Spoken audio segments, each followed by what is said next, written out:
ಮಾಜಿ ಮುಖ್ಯಮಂತ್ರಿ ಮತ್ತು ಹಾಲಿ ಕೇಂದ್ರ ಸಚಿವ, ತಾತ ಮಾಜಿ ಪ್ರಧಾನಿ.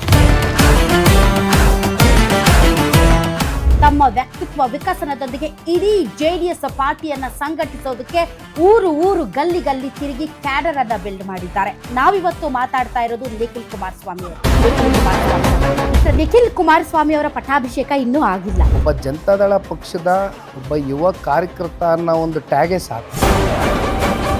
ಡೈರೆಕ್ಟ್ ಕ್ವಶನ್, ನೀವು ರಾಜ್ಯಾಧ್ಯಕ್ಷ ಆಗ್ತೀರಾ ಆಗಲ್ಲ? ಕ್ವಶನ್ ನನಗೆ ಯಾವತ್ತೂ ಕೂಡ ನನ್ನ ಮನಸ್ಸಿಗೆ ನಾನು ಈ ಪಟ್ಟದಲ್ಲಿ ಹೋಗಿ ಕುತ್ಕೋಬೇಕು ಅಂತಕ್ಕಂಥ ಆಸೆ ಪಟ್ಟಂಥವನಲ್ಲ.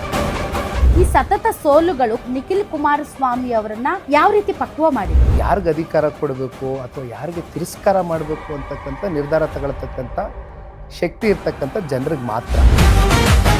ವಿಮುಖರಾಗ್ತಾ ಇದ್ದಾರೆ, ಅವ್ರಿಗೆ ಆಪ್ಷನ್ ಇಲ್ಲ. ಥರ್ಡ್ ಪಾರ್ಟಿ ಕಾಣ್ತಾ ಇಲ್ಲ, because you are alliance with BJP. ನೀವೇನೇ ಮಾತಾಡಿದ್ರೆ ಆಯ್ಸೋತವ್ರು ಏನು ಮಾತಾಡ್ತಾರೆ, ಆಯ್ಸೋತವ್ರು ಏನು ಮಾತಾಡ್ತಾರೆ. ಸೋತಿದ್ದೀನಿ, ಜನ ನನ್ನ ಸೋಲ್ಸ್ಬಿಟ್ಟಿದ್ದಾರೆ ಅಂತ ಮನೇಲಿ ಕೈಕಟ್ಟೆ ಹಾಕ್ಕೊಂಡು ಕೂತ್ಕೊಂಡ್ರೆ ಅದು ನಿಜವಾದ ಸರ್. ಇತ್ತೀಚೆಗೆ ಒಂದು ಟ್ರೆಂಡ್ ಆಗಿತ್ತು ಡ್ಯಾಡೀಸ್ ಹೋಮ್ ಅಂತ. ಇವತ್ತು ಗ್ಯಾರಂಟಿ ನ್ಯೂಸ್ ಮೂಲಕ ಹೇಳ್ತಾ ಇದ್ದೀನಿ ಮೇಡಮ್, ಬರ್ಕೊಂಬಿಡಿ ಡೇಟು. Daddy's home.